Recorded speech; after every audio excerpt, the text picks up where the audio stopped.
All right. Hopefully this is working. All right. Welcome back, everybody, to Tub Takes. This is a VGC video podcast where we go over the latest happenings in the VGC scene. Today, I'm joined by my co-host Adi. Hello, everyone, and welcome back to Tub Takes. We also have two of your top 8 in Orlando. That's the regional. We have top 4 finish. Justin Karras here with us. How's it going? Hey, what's up? Thanks for having me, guys. And we have Aaron Brock, who finished in the top 8. Aaron, how are you doing? Wait, can we hear? Did you hear him? One more time? I did not. You're delayed. Oh, hello? All right, yeah, I can hear you now. Am I good? I'm good, man. Thanks for having me as well. Well, yeah. Let me just crank up both your guys' volumes. But yeah, we're going to be talking about the regionals that took place over this past weekend. So there's Perth and Orlando, as well as ranking all the states. I decided kind of last minute that we should be doing this for fun just because we have a pretty good spread across the country. We have, Adi from Central South NA. I'm up here in the top left corner. Aaron is down in the bottom left. We both West Coasters here. And then Karras has to represent all of the East Coast. So yeah, that includes like Georgia, Florida. Karras knows all those scenes very well, I'm sure. I don't know about Georgia, but maybe the rest of the scenes. I heard Georgia's pretty good, so that would... I didn't see that many Georgia players up there in top 8 this weekend. Yeah, that's true. And Georgia's right next to Florida. You didn't think about it. Pretty close driving distance, you'd expect, right? Yeah. Anyways, though, for what else was I gonna say? If you guys are here for the beginning but you can't make it for the whole thing, make sure to check out the rest on YouTube. It'll be uploaded tomorrow on Adi's YouTube. We both did it. There we go. But yeah, it'll be on CK49 if you can't stick around for the whole thing. And if you have any questions, feel free to leave them in the chat. Otherwise, let's get started. Yeah, Alex, we did forget one thing in the document that we mentioned last time, and we forgot to add it in, is Sao Paulo Regionals is happening next weekend. Right. So I don't know if we want to do a quick preview for that, because I don't know who's going to that, but I also don't know if they have a stream for that, but I did figure that was worth mentioning. Yeah. Let me check out the Victory Road page if they have anything mentioning about it. The Victory Road does not have anything mentioned about a stream. So okay, yeah, there is a regional happening. So we're not quite done with Regulation F, but this week might just be our goodbye to Regulation F, and maybe look forward to Regulation G starting next week. But Alex, I got to ask you, was this the greatest format of all time, and if so, why? I have a lot of takes on Reg F. I love it. It was probably one of the most skill-based formats we've ever seen. Saw a lot of wins from the classic goats. Anyways, no. Reg F was fine. It was fine. That doesn't quite hold up or compare to Reg B, I think. The true good format. Yes. Reg B was, probably the greatest of all time. Anyways, what was the other thing I had to mention? Was it about Sao Paulo? I don't remember. Oh, yes. So Sao Paulo is going to be in Regulation F, but I believe the next stage in Japan's qualifiers will also be, I think, this month. And so I think that's also Regulation F. I just know that, like, John Hu keeps, like, posting Reg F replays, and I'm like, what are you doing, John? And then he was like, I'm practicing. I'm like, what do you mean? Okay, sure. I guess, yeah. Makes sense. So that's a little bit more Reg F, and then we'll actually all be switching over to Reg G. Oh, yeah. Actually, the Japan National Main Tournament is also this upcoming weekend. Yeah. Okay. So yeah, I probably should have included that in the doc, but other than that, I don't have more to say about it. I definitely want to it's not something like we can really watch. That's the thing, and so we'll see the results of it. Who makes it to that Japan live stage? That's going to be exciting because it's like only 64 move on from the top 450. Yeah. It would be it would be really cool for this to be Reg G and for us to be able to steal all their teams. But also, they, I think that it's also kind of disappointing because Reg F, I'm sure that if there is a metagame to be broken, these Japanese players have been doing it and they've kept all this stuff secret, and now they finally have a chance this one final big Reg F tournament to kind of showcase it, and we're all going to kind of ignore it because none of us are ever going to look at this format ever again, hopefully. Mm-hmm. Yeah. The question is, so this is going to be close cheat, right? Yep. No, the 450 is So just should we a go there? online competition type tournament. I think. Is it 15 a day or what is it? I actually don't know. Do you have the page, Adi? I have the Victory Road page pulled up. I'm trying to find the format. I don't know if it says. It looks like it's We a haven't battle had stadium much- thing, but I don't know how many games there are, or how it's formatted. It's one day. It's one day. So Oh, okay. one day, 6 hours is what I'm seeing. Oh, so it's maybe yeah. like 20 battles or something. So probably something like that. Yeah. Okay. Got it. Well, we'll get to see the results of that at least.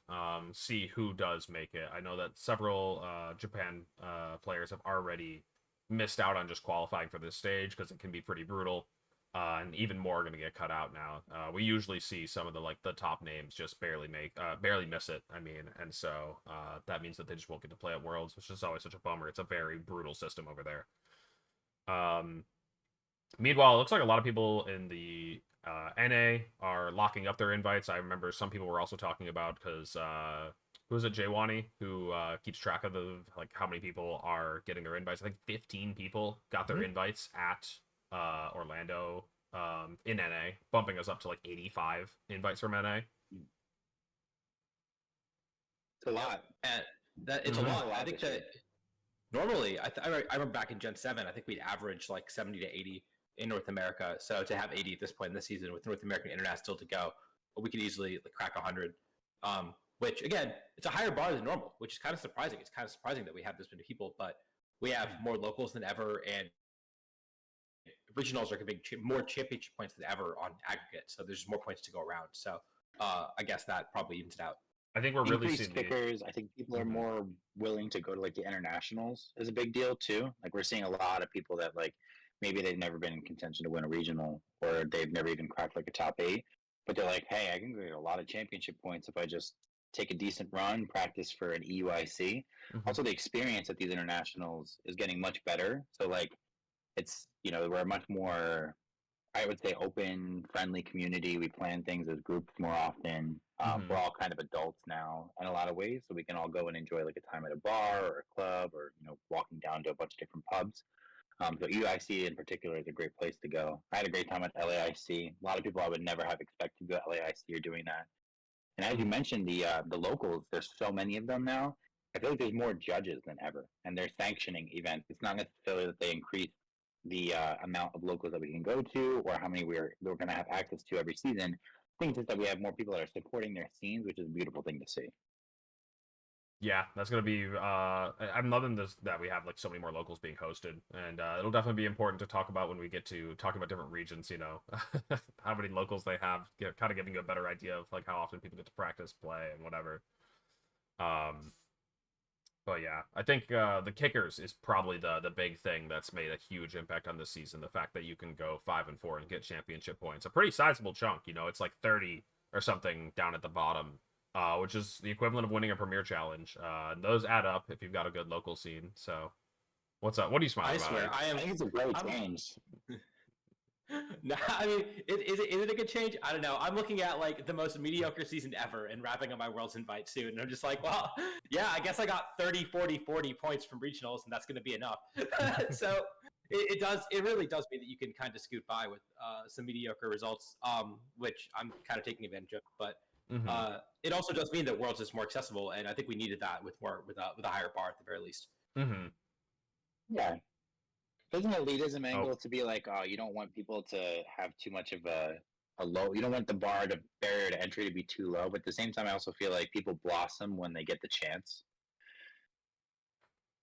I just typed in the chat there, but Aaron, I also think maybe you're not coming through. Either there's like a delay or it's just not Not little to no audio. I'm not sure. I turned your volume up, so I'm not sure what's happening. But Hello, is my audio good? I mean, yeah, now it's good. So I don't get it. What were you trying to say though back then, though? Oh, I was just saying that reducing the barrier of entry, I think it's really good for the scene just in general. Mm-hmm. Yep. I don't really know what's happening with my audio if there's issues. You came in for a second and then disappeared, but it seems good now. I don't know. I just saw you like moving your mouth, but nothing came out. But maybe it's just like I don't know. I'll try to keep an eye out for it. If there's issues persist, we'll figure it out. But it should be fine. Okay. But yeah, with that though, I guess let's start talking about Perth. Perth was small enough that it didn't get like a day 2 Swiss or anything. They just cut straight to a top 8 cut. So from there, after I think 8 rounds of Swiss, they just cut to day 2. The second day they came back and played a traditional bracket just right from there.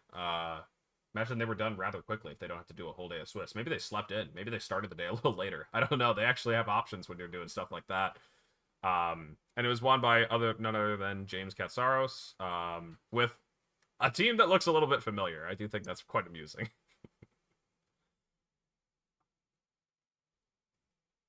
So the team that ended up winning it is the exact same team that won Orlando, but James won first, so you gotta give James credit where credit is due. I'm pretty sure James ended up finishing his tournament run before Wolf, so I think we're gonna call this the James team. This the Cats team. Other than that, though, I don't really know what else to say about this. We'll be talking about it shortly afterwards, and we kind of already talked about it after Wolf used it at EUIC. There's nothing brand new about it, but it's just good. Can you give me a concise recap on what you guys kind of had insight on for his team from EUIC? I have a little bit more of an intimate experience with it, so.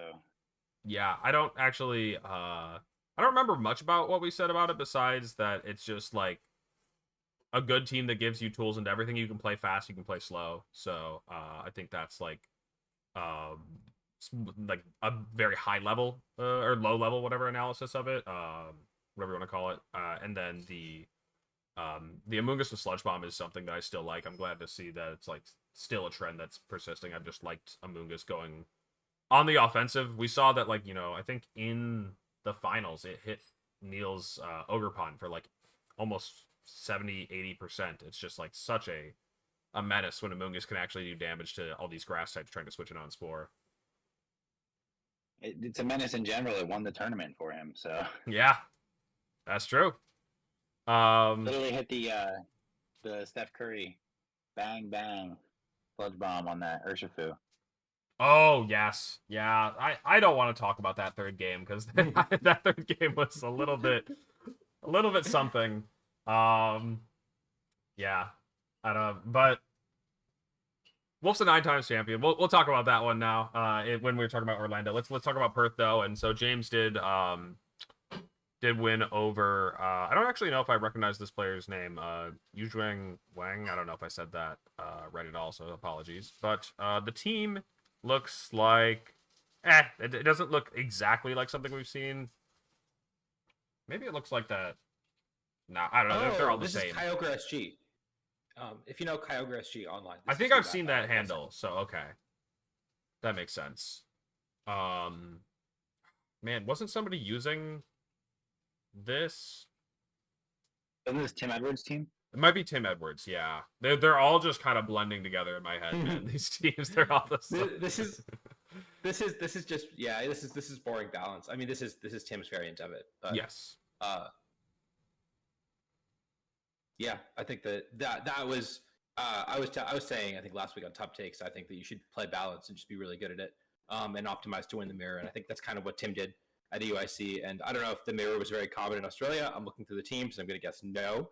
But balance is usually pretty good against the more rogue teams that maybe are a little underpowered, that aren't very targeted against it. And so yeah, I'm not surprised to see it do well. Although I see a lot of Hisui and Bear in the rest of top 8, so maybe got a little bit of matchup luck there too. Mm-hmm. Yeah, the Bear's cool.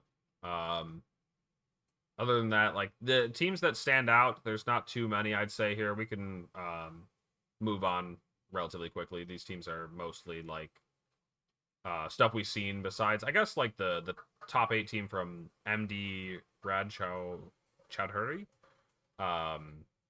They have like just the Bears just here. Okay, they do have a flying type P2. I guess it's a bit of a Nils inspired team. Nils actually had everything here except for the Pelipper was a Flutter main.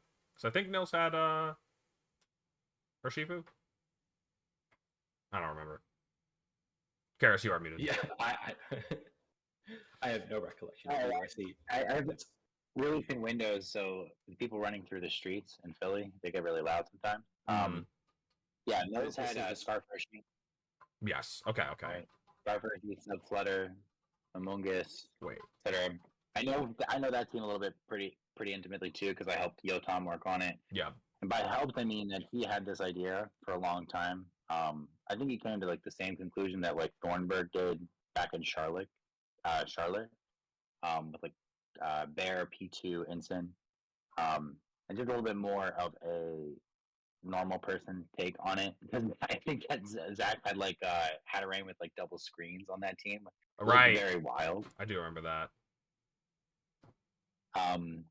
But he's literally kind of been like maining that archetype. He used it in plenty of his USPA sets. He used it in I think his NPA sets, pretty solid records. And then actually recently was pretty close to actually cracking into top 8. He had pretty solid res, lost his win in essentially against Roman Hall at Orlando. Sorry, don't want to jump ahead to the perk stuff. Was there a player you're saying Hisuian Bear? Surprised to see Rod Chowdhury's team?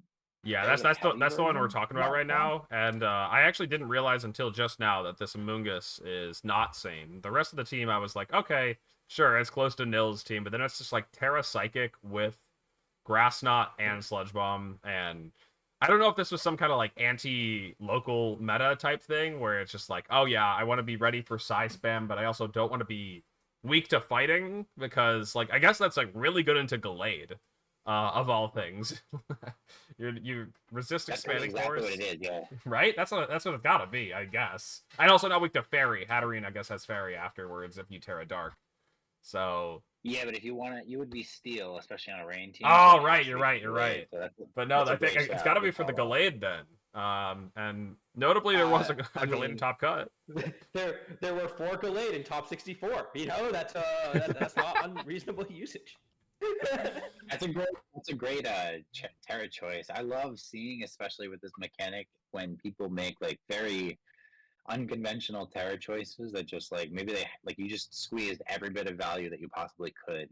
It seems weird on the surface, but you're like, well, maybe my game plans don't involve terrestrializing my Amoonguss too much, but I would be terrestrializing a standard Terra Water or Terra Fairy Amoonguss in the Psy Spam matchup a lot. For some reason, though, like it's just in order for my spreads to work well, I like am sacrificing too much defense into Gallade. So Terra Psychic would actually operate the best there, and so you don't want to make yourself weak to a close combat from an Urshifu. Yeah, that's true. There's that. But again, I mean, you don't need to Terra your Amoonguss against an Urshifu. I definitely think it makes more sense to say, hey, I'm gonna keep my Fairy resist for like a Specs Flood. I'm not gonna make myself weak to Fairy and be like a Dark type so that I'm immune to Psychic types. Again, yeah, great choice there. I think Psychic is probably the objectively correct Terra. That's what you're trying to achieve. That's pretty funny. And then otherwise, some similar things for the rest of the Pokemon, the Terraflying Terra Blast on the P2. And yeah, with that though, I don't know if there's any other teams in the top 8 that really stand out to me. No, they're all. I mean, like Luke's team is something, but go ahead. One maybe take away. We saw Regidrago. We saw 2 of them in top 8, which is a little unusual because that Pokemon has not seen a lot of play. But we saw Fluttermane at its lowest usage ever, maybe at EUIC, at least lowest usage in a while. And so yeah, Regidrago is not the worst response to that, especially on a team like Ben's, where again you have the bear, so you can kind of be more consistent into a lot of the Terra Fairy, Combine, Raging Bolt. So yeah, I can totally see the Regidrago doing really well in the metagame that we see right now. Yeah, I think Drago's Aaron can tell you a little bit of the familiarity with that. time. Maybe we can talk about that a little bit later. Right. I mean, we can jump over to it now because I don't know actually how much more there is to say about Perth. It was a smaller tournament, and yeah, I think that's also the last one for Australia for the season. So Mhm. they are wrapped up. If they didn't get their invite by now, I don't know what else there is to do besides leave the country. There are locals. They I guess probably they have have locals. PTs and bid seasons, but That's true. yeah, you better be pretty close at this point, or you Yes. better be going to NAIC. Yep. Okay, so let's talk about Orlando. And we'll start from the top down. But before we launch into talking about the results, there is one thing that I want to make sure I didn't put in the topic stop, but I just knew I would remember it. Was the stream mishap with the Terra orbs? The Terra, is it Terra Orb, right? It's called the Terra Orb, not the Terra Pearl. Yeah, Yeah. I think so. Man, I can't believe they did it twice. There's like the screw up happening once is like, damn, yeah, you messed up pretty bad. That's not a good look. You know how it happened twice? Did they not save? They have 2 switches And for the stream setup. yes. So they swapped them at some point for whatever reason. Either because maybe the union circle wasn't working, but they had to have swapped them. Wait, but then it wouldn't have or worked for the other guess person. is that Well, I thought they swapped initially. I thought they swapped in round 3 or whatever to make it work. Yeah, that's what I heard as well. Mm-hmm.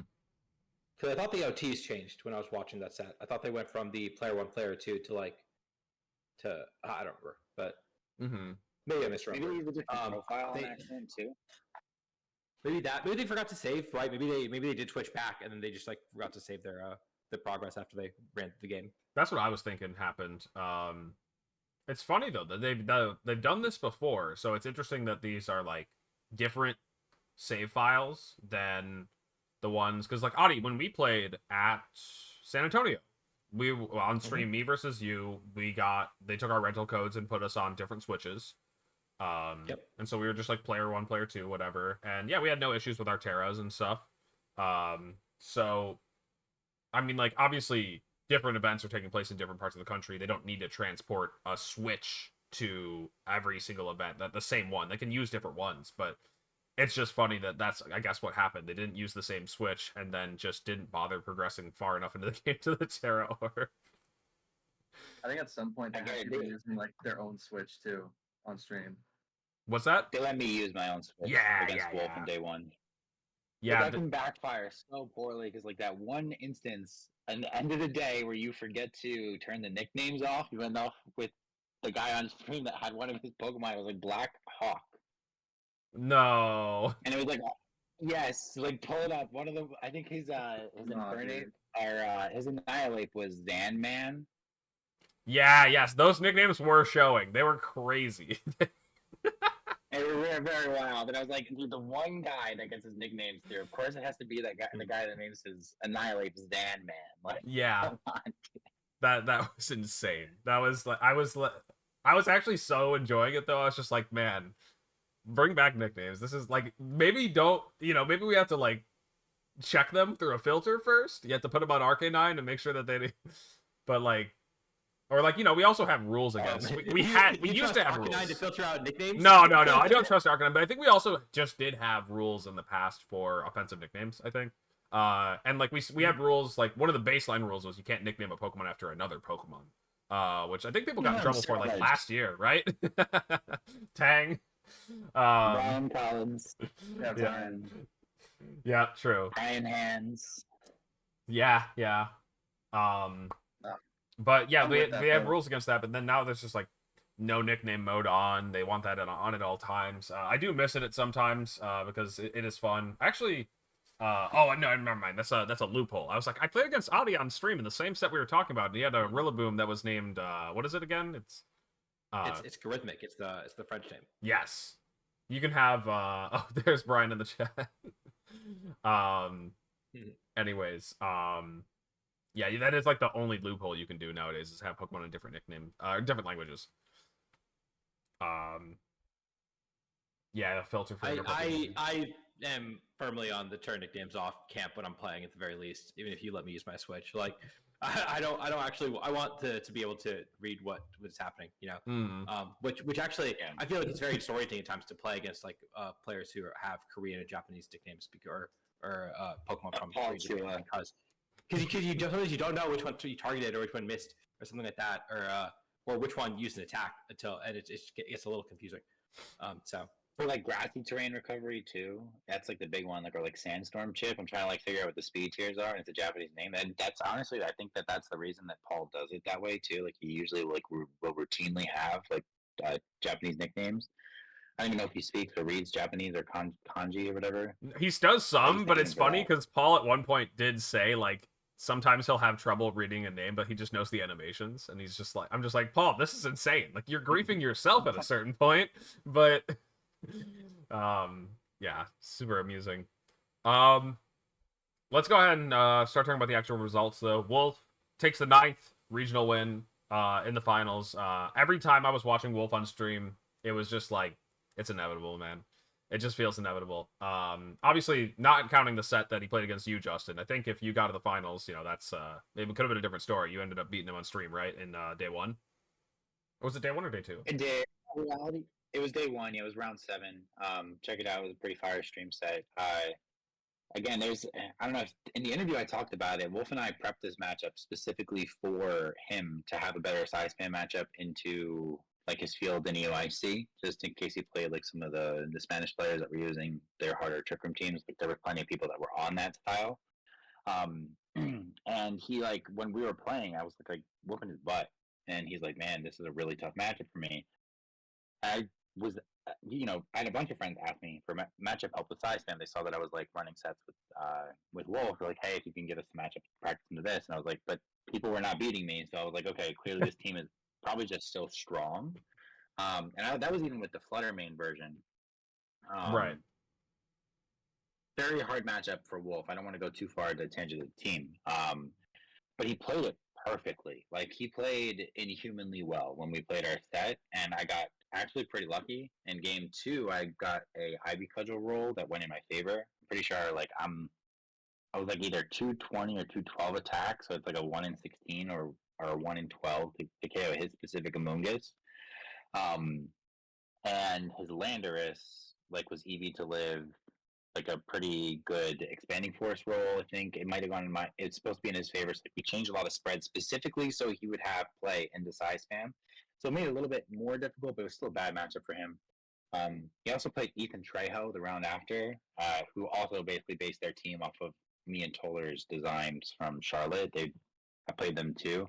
And he was able to take the set against Ethan. Different version, no Reggie Drago. Wow, he did actually go back to back against the Reggie same Drago archetype. was- That is insane. That's like one of the worst things you can do is when you take an L to an archetype that's a little bit uphill and you queue into the next round. Like that's when like a lot of, lower level, mid-level players start to lose their composure. They're just like, but you got to be able to like just turn it around and be like, well, I'm hot off of a set against this team. I know what didn't work last time. I can, turn it around and make different plays, or different game plans at least. But that is actually It's so especially amusing. difficult to do against size spam too. I would say like size spam and Dozo are probably like if you have a tougher matchup into those types of more volatile archetypes. Doing that back to back, yeah, that's a Wolf thing. I don't know many people that would be able to pull that off. Yeah, those are archetypes that people also play very differently player to player. By the way, honor stories for the website. This is the specific one for Orlando, but if you go up here to the index, you can just look at every tournament's schedule. The schedule for person by person. Anyways, Wolf's team though, you used it at UIC, you used it here again. We talked about it a bit earlier in the other tournament, and yeah, it's just good. It has really good. I think like one of the main things that this team is trying to do. I'm sure like if you want to actually learn how it works, go sub to Wolf's Patreon or whatever. But the main thing is that like it's exploiting Tor and Ursh, a combo that's like really strong and has stood the test of time in VGC. Going for like rain boosted surging strikes, you have like instant Amoonguss to keep the Urshifu alive, and then what is like the newest Pokemon that gives that a lot of trouble is Raging Bolt. And Fluttermane and Landorus are both really good at hitting those Pokemon that Urshifu can't hit as well. Mainly Raging Bolt. But yeah, it's probably about as simple as that. Like at least a simple rundown of it. But the team gives you the tools to just do a lot of different stuff. That's how Instant Amoonguss works.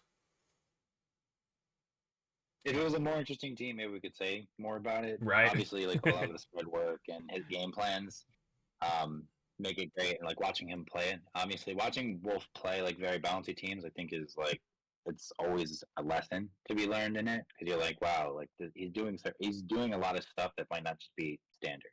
Mhm. And it's like very revealing in how you can macro better than most people. Like something that we devised in our side fan practice was like you could use Lando to stall out the psychic terrain turns by going for like sub, like Ferristeel sub. Because if like Indeed is on the field, you're not going to be able to break through.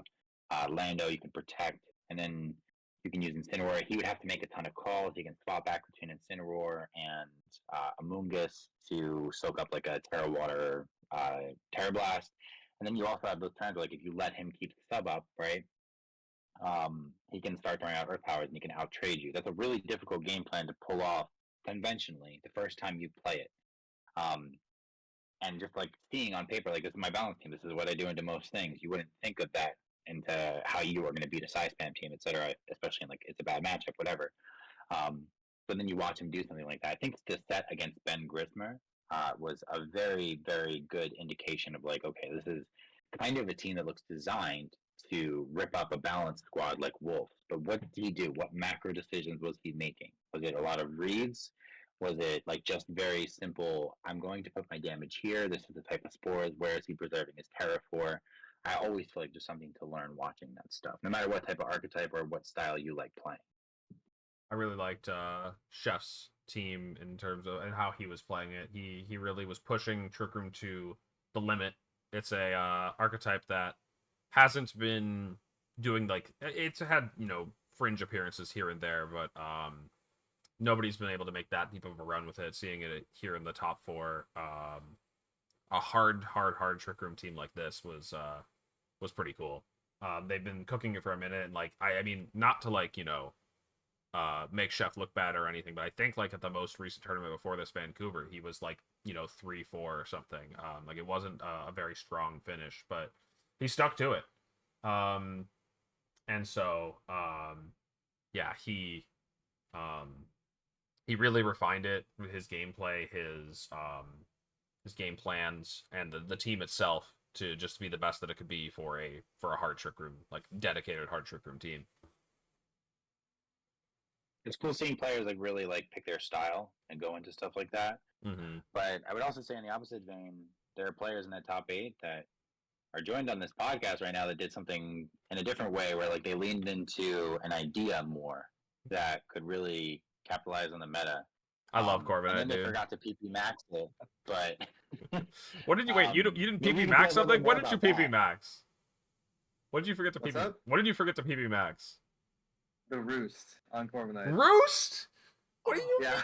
mean? What? did you forget? What? You can Okay. do that in between rounds. You literally you can do that. Technically you can't. Technically Yeah, I don't think you're allowed to.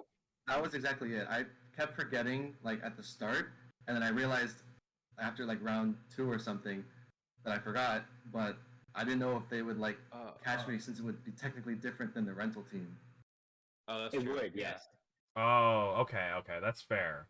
I was like, for a while I don't before think we that did the they would rental notice, team, but I was like, it's the most like harmless thing that you can. It's not super harmless, but yeah.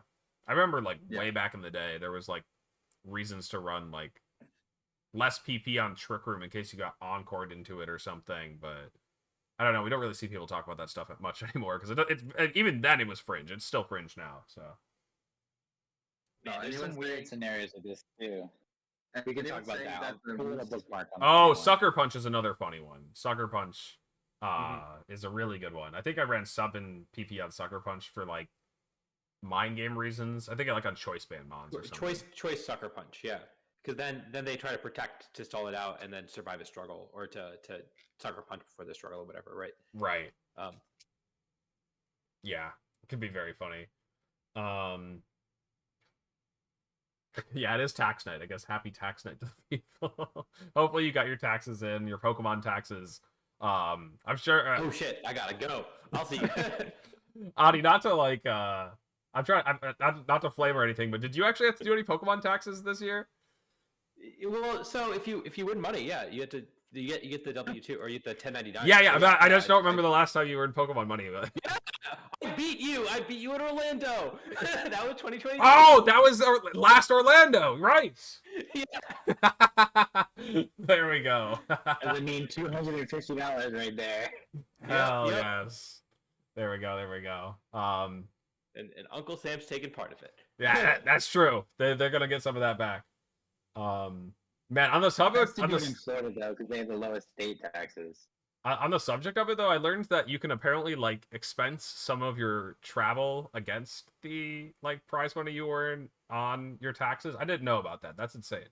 But I don't Yeah, think you can. You have to file as like a business, so. Yeah, yeah. It might require more work than it's worth, but if you're somebody in the chat who's been earning money through Pokemon Travel or not Pokemon Travel Awards or prize money, I guess look into it. I don't know. I just like All right, but What? Alex, don't commit tax fraud. But did you pay taxes on your coaching?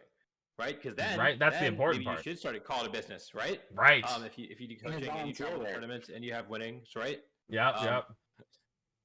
No, that Does yeah. pro bono work? But oh man, I also just read Angelo's old message. The 99 other people Wolf's team Ben beats them all. I don't want to talk about Wolf. I don't want to talk about Wolf and the number 100. Especially not today. Anyways. I think we've been bouncing around a lot. We were talking about Wolf's team, but there's like kind of Justin said himself. I'm happy to say it, but yes, it's a boring team.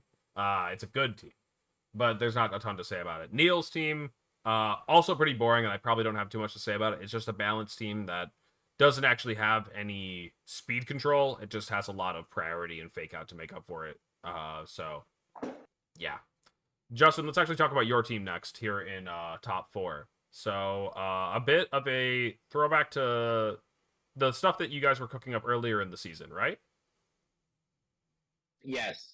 The minute that Iron Crown was announced, and I think just like the look of it, I was excited. I was like, I just like the way it looks. I think it's a cool looking horse/deer. I said it looked like a Chronicles of Narnia, like a futuristic Chronicles of Narnia like style Pokemon. And I was always intrigued by the idea of like a fast expanding force, like a fast size spam mode rather than like burning that turn of tempo on setting up Trick Room.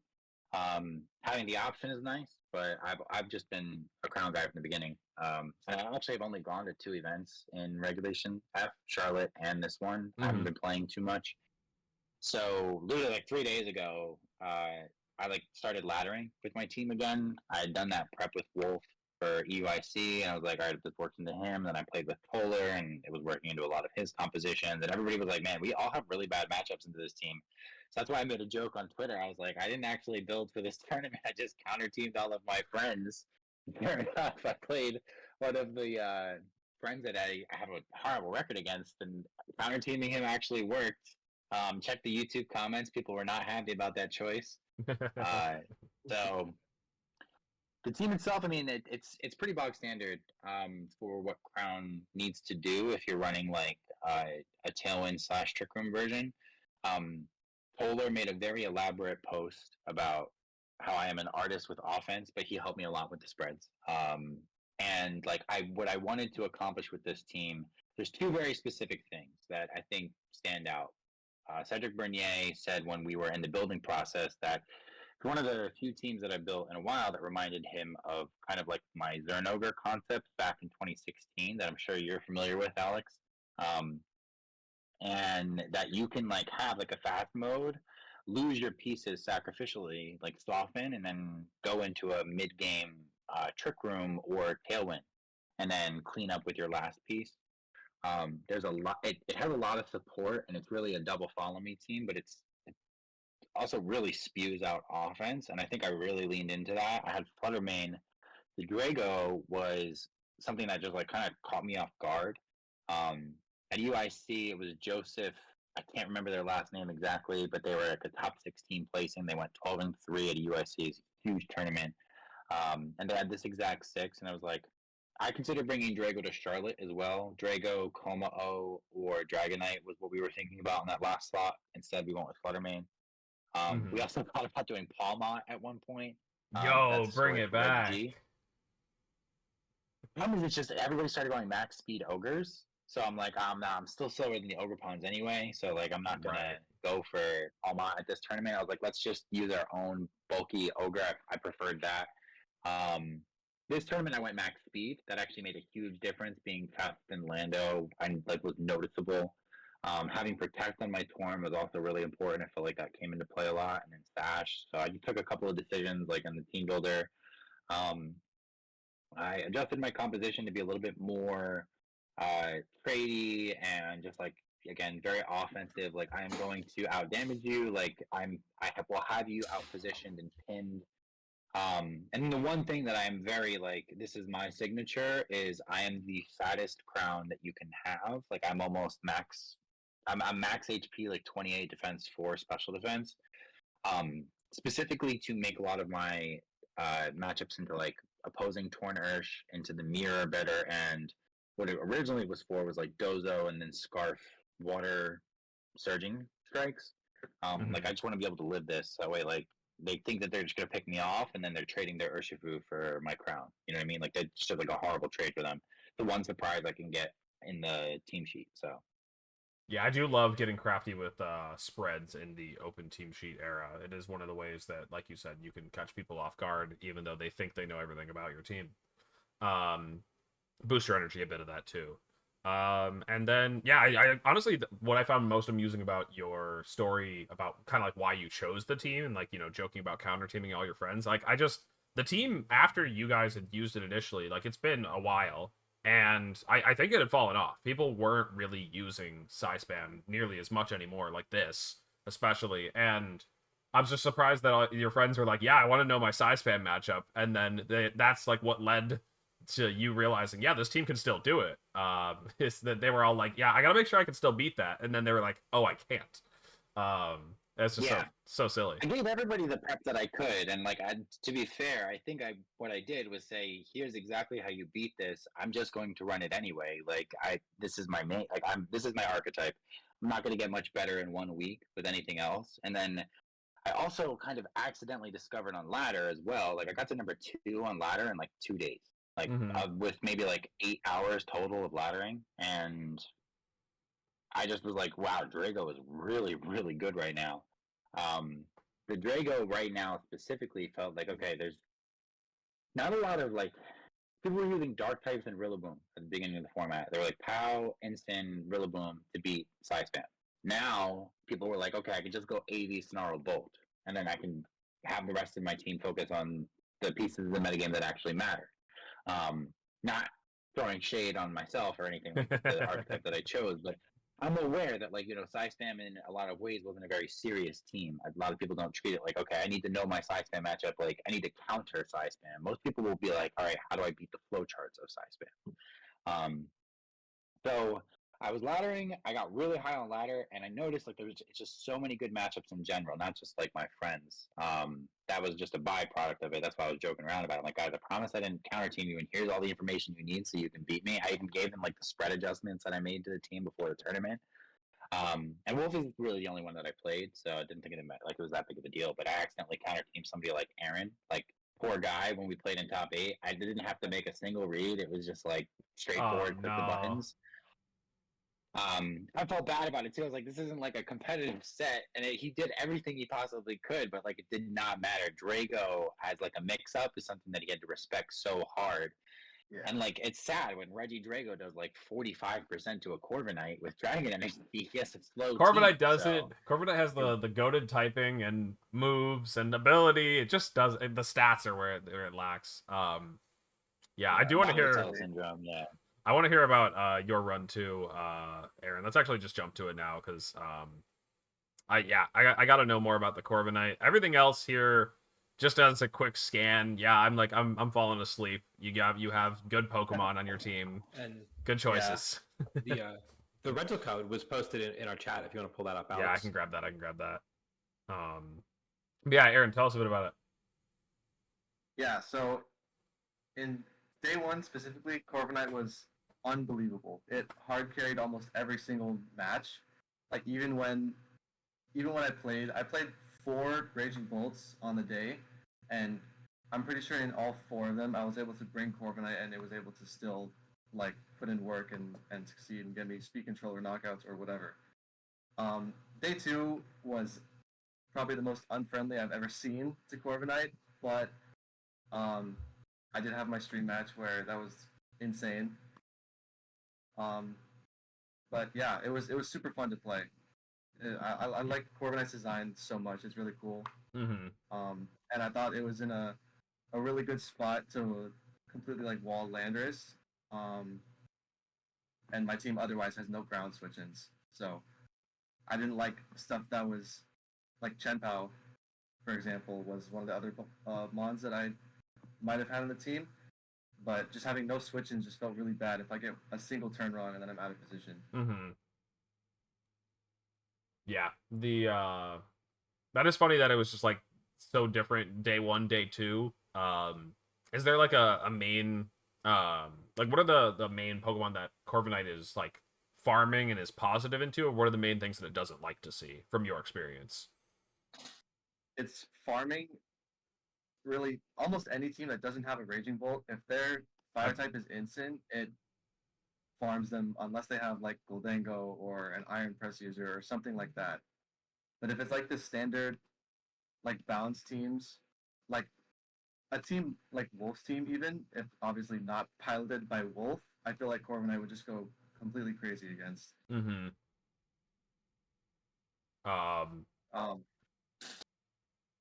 Gotcha. But yeah, even if like I said, even if they have a Raging Bolt, the only real set that's in a super bad issue is the booster energy ones, just because they do a lot more damage than I can handle. And if they have Thunderbolt on the AV set, it's kind of tough because if they have like a good amount of special attack, it just one shots it. Yep. But if they just have Thunderclap and Electroweb, you can sit there and get your speed control and boost up because you can play around Thunderclap just by not attacking until you need to. And Electroweb, it chunks you for a bit. It chunks Corviknight for a bit, but like they're making themselves slower. I can roost it off. It's like not the biggest deal. Yeah. You also have the option, though. I think your Raging Bolt is an Assault Vest set, so the team isn't looking to do a lot of special offensive damage. But you can always bounce back a Snarl too, which I find amusing. Yeah. You actually didn't have Snarl of your own. You ended up going triple electric on the Raging Bolt. That's another thing that's like somewhat stand out. Yeah, I Very had Snarl for punishing decision. Vancouver. Sorry, Justin, you're saying? I said a little bit of a punishing decision. It's a little Oh, bit yeah, true. against you specifically, yeah. No, but I guess everyone not named Justin, Thunderbolt was so much better than Snarl. I had Snarl for Vancouver, and like it was okay, but just playing with Thunderbolt over the weekend, it just felt so much better. Mm-hmm. Yeah, no, I like that choice for the team specifically, especially if you know what matchups you're likely to see. Then it's a totally fine decision to go for. Man, I'm jumping around again here, but you played against Travis, and I do. We can talk about that Oh yeah. team in the scope of your match against it. Justin, you didn't happen to play against this, did you? No, you didn't. But Team is that? Travis's team, the only cool team in the tournament. Come on, you gotta know the only interesting team. Travis playing a different game than the rest of us. Wait, is that the Volcarona Ninetales?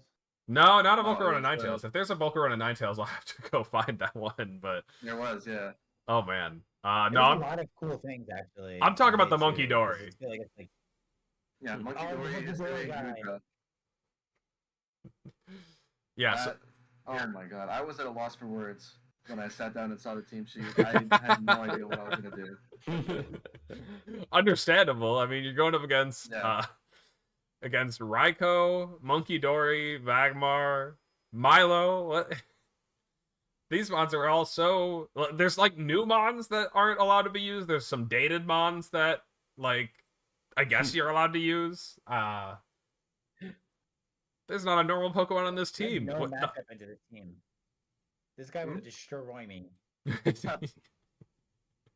What about this? Sorry, What? Wait. Raikou, What? it's over. Wait. You seem fine. What? This team doesn't have a single dark resist or expanding force resist. I guess Sui, Goodra, but No, but it's Good- not good Raikou. resist. It's not Raikou. oh, Snarl, Raikou, true. like, It does have Snarl. Yeah.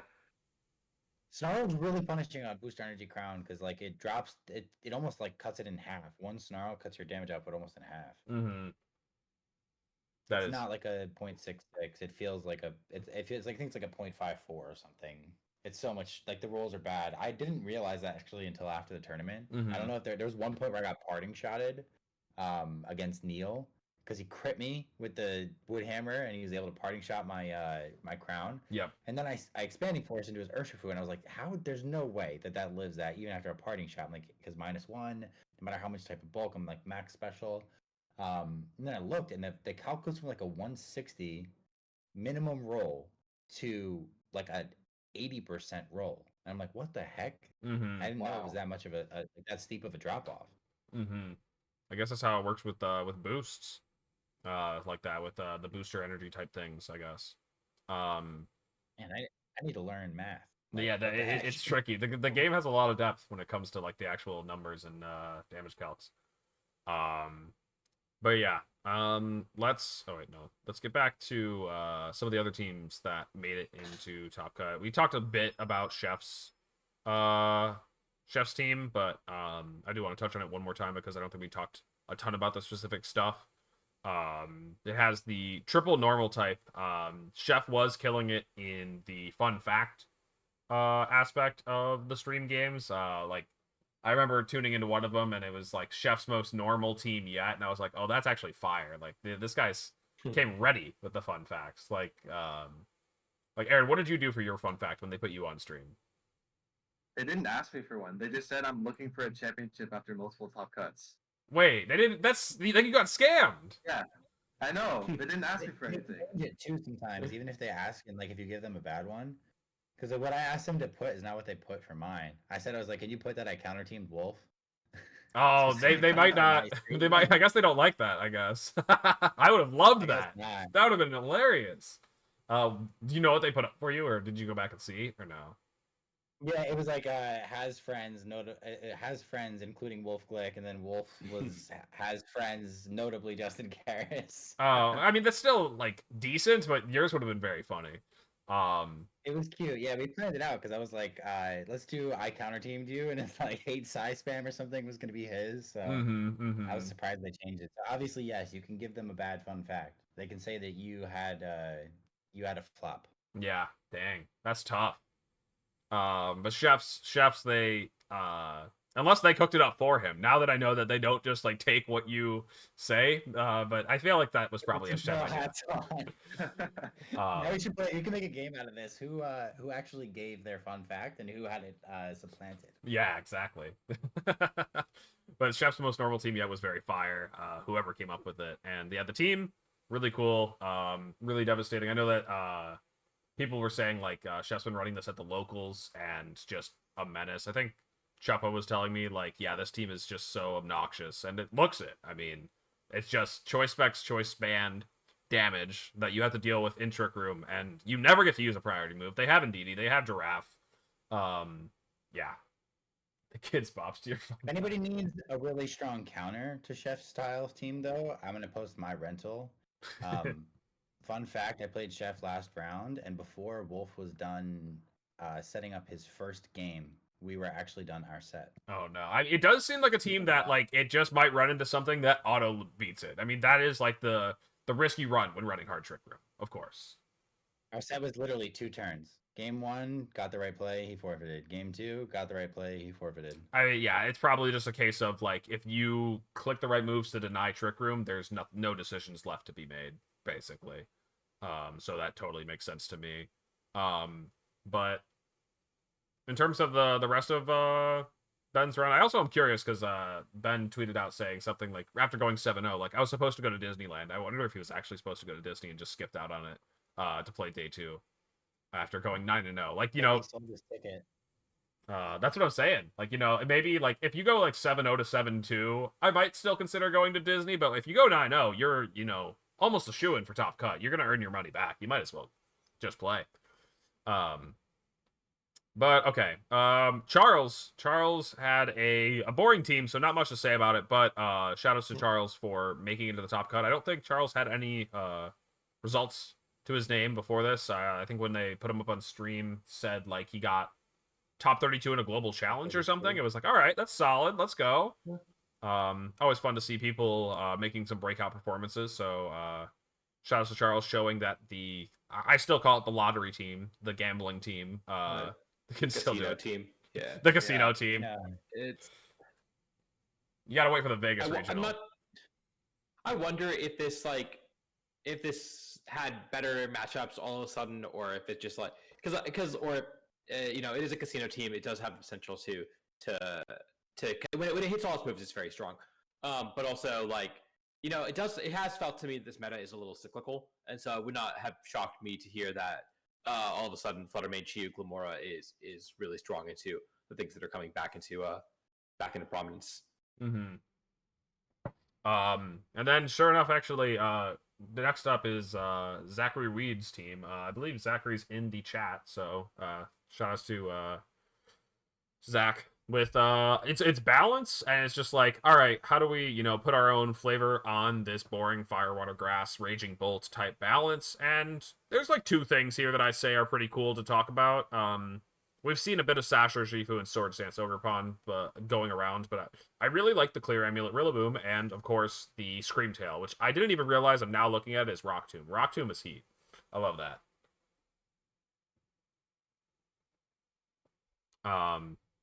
Anything else It's mentioned got about this some team, cool though? options. One thing that's interesting is that you know, I've seen a lot of Incineroars, Safety Goggle Incineroar especially, drop Flare Blitz for a status move, either Will-O-Wisp or Taunt. Especially when they have a Fire Pawn next to it, right? It makes sense for them to drop the Fire move, but in this case, we actually see that Zach dropped the knockoff for Taunt, and so that's one thing that is a little interesting. But yeah, I do really like the Rillaboom set. I think that the Fire, Water, Grass, Fairy, Raging Bolt core is just so strong right now. It's hard to do anything better than that. This is just another different variant on that. Mm-hmm. Yeah. Glide spam, going back to the glide spam too, I think is pretty strong. Mm-hmm. Yeah.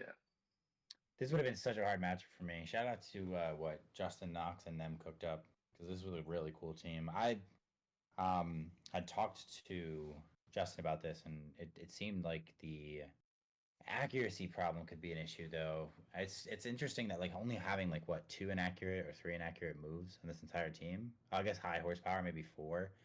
It's such small accuracy differentials. But for it to be so punishing seems wild. Must be like a very low margin of error team in general then. Mm-hmm. Yeah.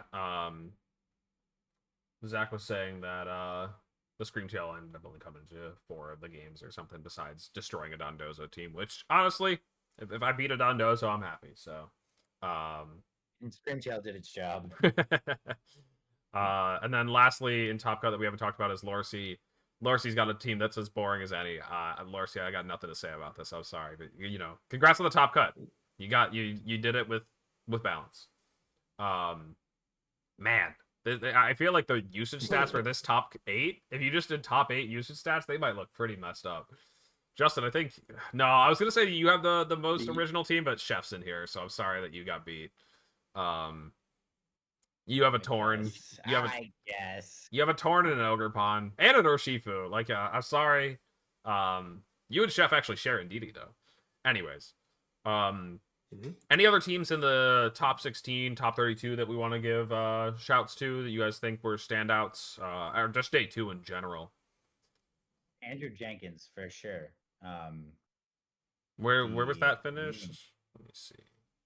Top 16. I played so many of the people in top 16. I just didn't see played him. Andrew. I played Ryan Almeida. Andrew Jenkins went 9-0, right? I played Daniel Reyes. Yes, day 1 went 9-0 because they rock slide flinched me. Hell yeah. Love to I hear it. played I'm rooting for Tigers Weezing. against- Sorry, but I love Weezing. I didn't use the wheezing against me, but No.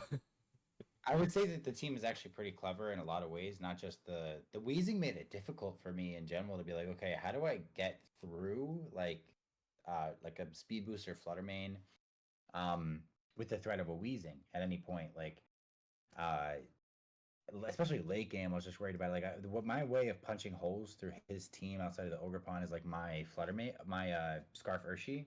He has like a Harkonine. He has Chi and Pow. Like so, those are the things that like I want to be able to address with my Urshifu.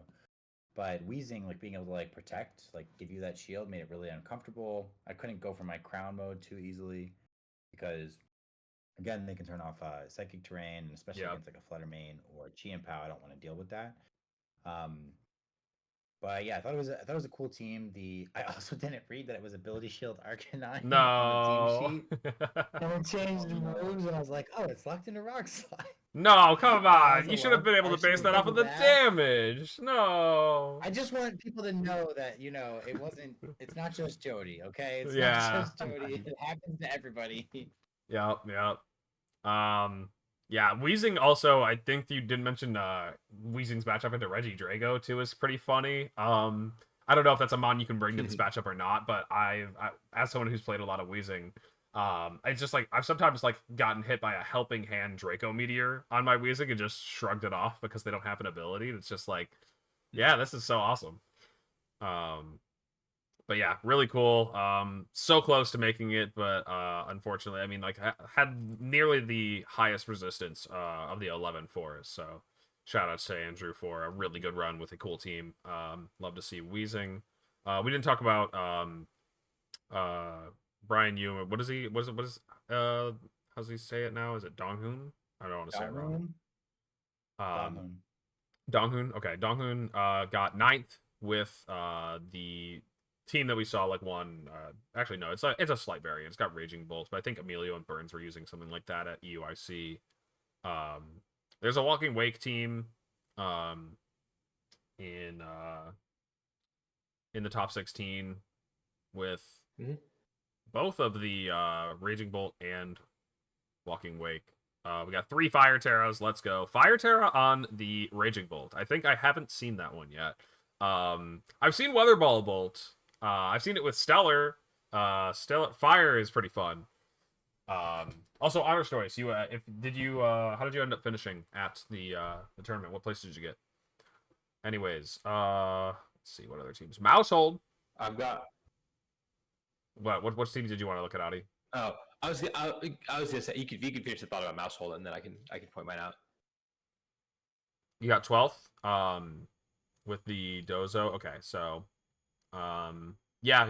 You already kind of said it yourself in the chat that you just kind of stole the team, but I mean, congrats on the finish. This team is fun, and I do think Loaded Dice Dragonite, finally leaving Japan. Japan was like spamming this set. It's so cool. The set's just very fun. Congrats to you. What was the team that you wanted to mention about? Adi? I wanted to point out something funny that happened, which is that all 3 Archaludon that made day 2. Archaludon was pretty common in day 1. There are a lot in top. They're 18 in top 56. But all 3 that made day 2 had Thunderous on it, which is super weird. That was not common before. And in fact, only 4 of the 18 that got points had Thunderous, but 3 of them made day 2. And they don't look especially similar. Right? They got 4 Pokemon in common, but it's all the standard Rain Mons plus Thunderous. So that was one thing that I did not expect coming out of this tournament. But I knew a lot of people who were not excited about facing Rain. They were very relieved about Rain not making it to day 2 or not being as common in day 2. And yeah, it's a weird variant that ended up popping off this tournament. Mm-hmm. Of course, you'd be a fan of the what's happening with Archaludon. I had to talk about it. Right. Yeah, Dawe using a Mousehold with sub Pop Bomb. I mean, why not? It's Technician, so it's just kind of like if you forget to bring your Incin or any kind of ways to check it, like it will just OHKO your Mons. I love that about Mousehold. Like if you disrespect this Mon for a second, it will just outspeed and OHKO you. I believe it has that special speed tier though. It like speed ties Tornadus, which makes it 1 point faster than all ogre pawns. So if you just run at Jolly max speed, you'll always be faster than an ogre pawn. Yeah, that's fun. Paul Ruiz, it was cool to see. your ghost type. What's up? Switch to your steel type. Yeah, yeah. I guess that's cheating though. Paul Ruiz made it out, which was cool. I think Aaron, you played against Paul Ruiz in the last round I saw. Yeah, that was my stream game. Right. Yes. Very Oh. hype match. And then I got to watch the whole thing because I was done so quickly. yeah. True. Yeah. With that though, there's probably some other ones. Mamoswine. But yeah, let's. There's some cool Pokemon that made day 2. There was a Tinkaton, there was a Mamoswine, like you said, there was a Chestnut, but there was a big day 2, right? It was a really big tournament, over 800 players. We saw, I think, I don't even know how many people made day 2, but not even everyone got top 64. So probably too many teams to go over, especially towards the bottom of the rankings. Wow. Yeah, I didn't even realize One that thing that some day 2ers got top 128. That's crazy. is like one thing that really stood out to me about this top 8 and just like the upper echelon here, like top 16 in general. A lot of consistent players. I didn't see any Georgia players though. That I recognize. No, well, hold on. We'll see. But can we clarify if there was any Georgia up there? we need to have the like region names next to people's names for the state that they're representing, because man, I really don't know. The thing is, I actually really don't know where about half the people from this top cut are, or from top 16 at least. Top cut, I think I know everyone. I don't know where Charles is from. But yeah, just like I think we're gonna do a local tier list, but I think there's a lot of local scenes that have some very strong players who we might not know about, either because they don't travel or they don't have these top end results, or we just literally just don't know where they're from. Mm-hmm. Okay. We need a little state indicator for sure. Let's start off hot. I think this list, besides the ones that I had to throw back into the pool, is alphabetical. What's that, Adi? So I gotta ask a clarifying question before we get into it. Yeah. Which is, are we talking about the overall quality of the players from that state? Like, are we picking an all-star team from that state? Or are we doing it like the strength of the average local that you might show up to in that state? I think you do it off At of least for all-star team. Texas, there's a big difference. Yeah. All-star team? I think you do Okay. the all-star team because it's like, if you pick like the strength of the local, I went to the Premier Challenge yesterday just to like hang out, and nobody showed up. And so it was actually 3 masters, 3 juniors. We all played against. It was actually the pairings made it so that the 3 masters played the 3 juniors in the first round. That's just how Tom lined it up. So it was just the 3 of us sitting across from kids, and I was just like, where are we? But I think Seattle has some like, you know, decent players. But if you base it off the locals, yeah, you can get that 30 CP easy because we have so There's many 4 tournaments. important factors with locals, and it's like the best players. Who are your best to your best? What's Yeah. the strength of your most average player? What is the density of the strongest players? So like how close they are and how likely like a strong batch of them are to show up. And then the 4th would be how many people go to them. So like, because like if you're playing more rounds than usual, that can be tough as well. So on those scales, it is very clear that the New York, New Jersey region is far and above, should not even be on this tier list, because my locals, most of us don't even go because we know how ridiculous they are, and it's like it can be a waste of a day. You're fighting so hard just to X2 bubble out of a top 8 of like 50 people. Okay, so if we're doing a all-star list, right? Are we doing it by state or are we doing it by region? Because you said New York, New Jersey. He did Those say are- New York, New those are Jersey, two and we are states on the tier separating list. those. We are separating those. I don't want this tri-state people working together. No, you guys have to fight Who- each other.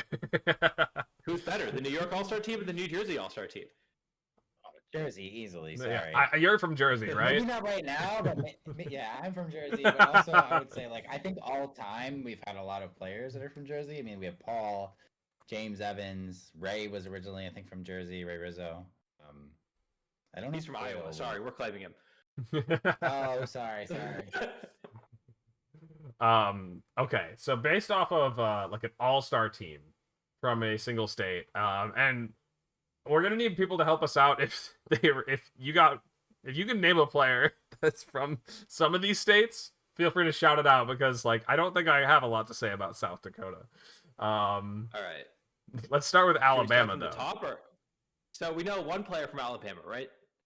Do we? Yeah, Justin. Yeah, we do. Justin Burns, right? Oh, That's it. Is that high enough? Is Justin good enough to put them in C tier? To C tier. Absolutely, easily. on It's his own. not low B tier, even if not low B tier. Yeah, I think if you can only name one player, it's got to be C tier. that's probably That's fair. fair. In terms of like density, like he can't be the whole team. All right. Who is Alaska's strongest soldier? 'Cause I don't know if we get many players from This is- Alaska in the contiguous events. That's a D tier. Yeah, Go unfortunate. next. Arizona. All right. Now it starts to get interesting. Y'all know Arizona players? No, I don't think so. Well, weren't the Liberts from Arizona? Chase Mm. and Colton. Biosci back in the day was also from Arizona, right? Biosci. Yeah. Yeah, we're Is talking about Thornburg like from we're there? talking I about could be we're wrong talking on about that. dinosaurs though. I know. I could be wrong on this, but is Thornburg from Arizona? It's a good question. Hmm. I actually think you might be right on that one. It seems feel like it like probably if you belongs in C Google tier. him- Oh right, now we're right at New Jersey. Here we go. Oh, right. New Who can you Jersey. not name from New Jersey is the real question. Well, since you're the most familiar, why don't you name all the New Jersey players? Because also, legitimately, I don't want to confuse anybody with New York. You guys all just like clump each other together. So who are the Jersey players? Yeah. Okay, so me, obviously, I'm hometown Jersey. James Evans is Mhm. another notable. Paul Chua, Yep. Stephen Mia is from Mhm. New Jersey. Other, Alright. Ofo Melier is from New Jersey. Chris Danzo from older times. Danny Hemchand. All right. So it sounds you've worked me up to B. Anybody else? Oh, I'm probably missing a bunch. I think Siddharth Inc. is from Jersey. Well, now the ink's there. All right. Yeah, I'll give you the S tier. Arvin. I'll give you the S tier. Fine. Arvin. Arbin. Let's go, Arbin. 2 minute. Yeah, I know. I'm gonna miss. I'd have to because I'm trying to separate them between Jersey and New York. Usually, I just lump them all together. I'll make sure to Jeff- tweet out the Jeff list Ramirez afterwards from and Jersey. say to make sure to check out this segment if you're from Jersey and you didn't get mentioned and Karis didn't say you're one of the top that like you're just dog. I'm sorry guys. All right, looks like my state's actually up next. Washington. We have me, ESM, and Scott. We also have Gary Chan. I'm not trying to say we're the best region in the U.S. by the way, so don't come at me. I think there are definitely stronger reasons, but I don't think we're that weak either. But yeah, I don't know. What are you guys thinking? For Washington? Yeah, for Washington. So this is where like I wonder if we need to have more granular tiers because like obviously Washington not as strong as New Jersey, New York, California, maybe a couple of like that's like pretty clearly going to be our top tier. But also like very very good and probably better than most of A tier if you're looking at an all-star list type of right way of organizing this, right? So Yeah. I don't know. Like, do we want to? I think it's probably A tier, probably towards the upper end of A tier, or we can just like add more tiers, really. Yeah. We'll see as we go, I guess. But I guess we can just start with A and then kind of loosely organize things within. Georgia. I remember. So part of what started this was that TCG was doing this based off like their like local scene strength, and then somebody from video game, I don't remember who, retweeted it and was like, "Yeah, Georgia's easily a top 5 region in the U.S." and like mentioned a couple other ones, and I just want to know who's from Georgia. Where's Toller, right? I was gonna say Toller's from there, right? Not from there, but he lives there right now. Yeah, So, sure. I do want to say you said there were no Georgia players in Top Cut. There weren't. One of them bubbled. Rowan Hall did bubble this past Ooh, week. Rowan Hall's a Georgia player. Okay.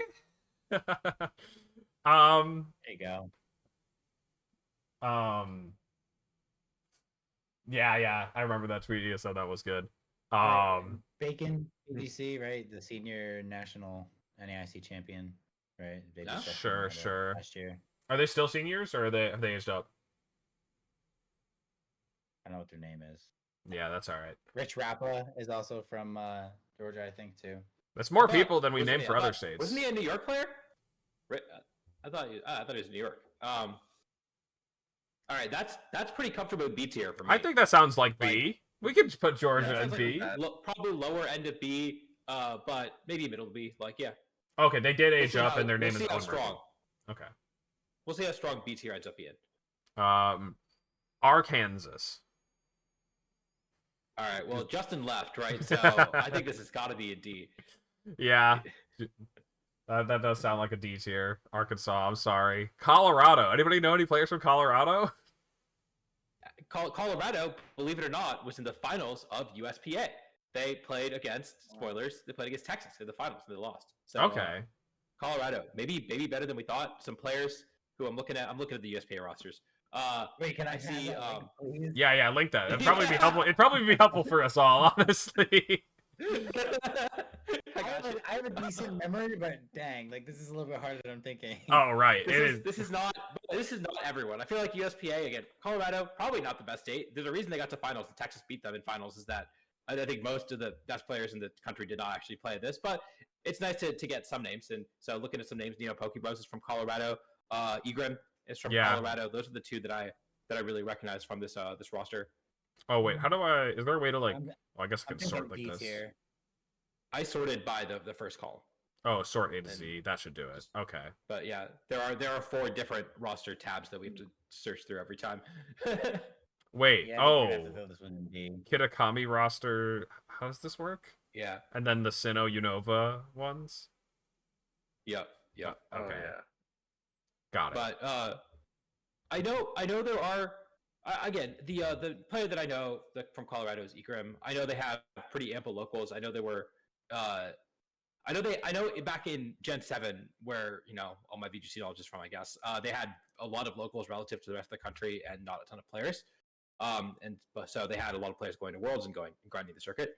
I don't know much about their locals now. I don't know who still plays and who doesn't. I think Enrique is the only player that I know of who's really been competing at a high level recently. But Should there we might be put it others in who I don't B know. or C then for Colorado? D. Probably bottom of B. Yeah, it's a big enough state. I think I like it in C. D. Let's go with There the we go. middle. We got one It's- D, one B, Oh. and I'm saying C or B. Let's do C. All right, Also, but we should are we ranking them upgrade- within? Mm-hmm. We should upgrade Alabama to B because I forgot Sylvie is in Alabama too. Oh, okay. I'm down Okay. with that. Oh, Yeah. Okay, Connecticut. Man, I honestly, this is the real challenging part. Is I'm actually pretty bad at U.S. Geography. I think this one's on the East Coast, guys. I'm pretty sure. The problem is, how do you know who is from Connecticut when there are no locals in Connecticut? They go to Boston or they go to New York, right? So Yeah. I have no idea who's actually from Connecticut. This is all Justin. I will Connecticut. It wasn't like again, I know by New England. Like you kind of have to group some of these things together. Like I don't know if Caleb is from Connecticut. Oh, here we go. Zachary I know Weed is from there. Massachusetts. All right, Oh, okay. Let's cool. go. We got a list of Connecticut Grant. players. So we got Zach, Grant, Laird, Chef, Conkeldonk, Lorsey. I thought Oh, Lorsey Grant, was I New knew York. Grant. He is New York. He Oh. just lives in Yukon, Connecticut, whatever. Oh, Okay, well, so, wait. so he's Connecticut. Yeah, we can give him Connecticut then. His entire and- career has been from New York. He also, you cannot listen to that man talk and be like, this guy is from Connecticut. Okay, he sounds like a New Yorker. He talks like a New Yorker still. Sounds like he's from Connecticut. I don't know. Connecticut sounds pretty good though. So I'm down to put that one in A tier. That's an A tier for sure. Yeah. yeah, 100%. Do we want it above Washington or no? What do you guys think? I think Washington. No one quite has the results of you and Michael yet, so I think it's going to be below Washington. Sure. You Delaware said Gary, again. right? Gary's? We have Seattle? Gary as well. I don't want to count the Canadians that come down to our locals because they are Canadian, and we're not counting anyone from Canada in this list. I'm sorry, guys. This is just the U.S. states. I remember again Okay. also when we were talking about when people started the discussion, people were like, Toronto is pretty stacked. Unfortunately, we won't be giving you any thoughts on Toronto because it's just not on the list. Also, Toronto is not a region. It would have to be like a, what do they call them up there? Provinces? It's a province. Yes. Yes. Okay. Cool. Got that right. Delaware. Anybody know anybody from Canadians or D for Delaware. See, goodbye. It's like Kyle Morris, and that's it. Okay, DC. I think there's some players from DC. DMV is easy S. One wolf carries instantly. Yeah. Sure. Do we want to say that, because again, DC is like not a state. First off, but also it's like, how do you separate the players from Maryland from the players from DC? Virginia is a little different, right? Because Virginia, you can there's more to Virginia. Like, but yeah, I don't know. Like, are we counting it by state, or are we counting it by just region here? I think Rajon from DC too. Yeah. Yeah. He Yeah. lives there right now. Yeah. I'm just. Do we want to? Yeah. I'm curious. Like, do we count DC as one of the states or not? Let's. I think Wolf is there. Yes, I know. It's Wolf obviously has whichever one we technically put Wolf in is going to be honestly. ranked pretty highly, but like. Does Justin Tang live in DC or Maryland or Virginia? Like, I don't know. I know Maryland. Okay. yeah, I'm down to clump them by the states then, just because like I don't know who all is going to these locals. Like I think we'll do Maryland then, so we'll come back to that one. Florida. Speaking of, we were just there.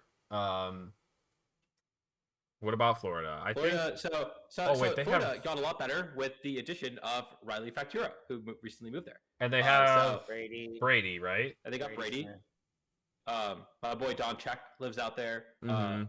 But I'm trying to think of who are the other Florida players. I know there are some. roster. I'm trying to find the roster. Here it is. Oh right, I so keep Hunter forgetting we Braun, have this I thing. think made day 2 at this past tournament. Kyle Ayala Yeah, is fairly good. Audit. Kyle's very good. Emily Golub. So definitely a very solid tier, class of players below, just one step below the Riley and Brady combination at the top. I would say S tier for Florida. They have a good high end. They have a really strong high end. Okay, I can agree okay. with that. Yeah, let's put Florida in S then. Hawaii. Well, we'll be going there, but I don't know many players from there. Do we count Chemo? Chemo doesn't actually play in Hawaii, so. The Cox family minus Ashton. Well, I guess that's a bit of a key part of the conversation. All right. Idaho. Anybody? Wait, is Idaho by me? That one's by me, right? No, you're thinking of Iowa. No, No, shut up. no, I don't live in you're- Chicago anymore. I'm in Idaho's up by me now. We crossed through that state to get here. Yes. Okay, cool. I recognize the shape a little bit because it's got this like thin part up top. Okay. Put it in D. I don't know anyone from Idaho. No, I don't know anybody. Ooh, Illinois. So now we get to talk about like more people will probably think of it as Chicago, but yes, Illinois. Mhm. I think it's A lot of probably players in Illinois. there are a lot of players. Thorpe, Um, TTT. wait, did you started with Thorpe? The guy? I don't think that guy's played in like 5 years. I But just he's like so good. I mean, What else to do? He's it was so solid good. back then, but I just like that you picked like the most ancient. All right, Alex. All right. Who's the best player in Illinois? You tell me. Me, bro. That's the wrong. You're not in Illinois. You can't count for 2 states. I know I can't.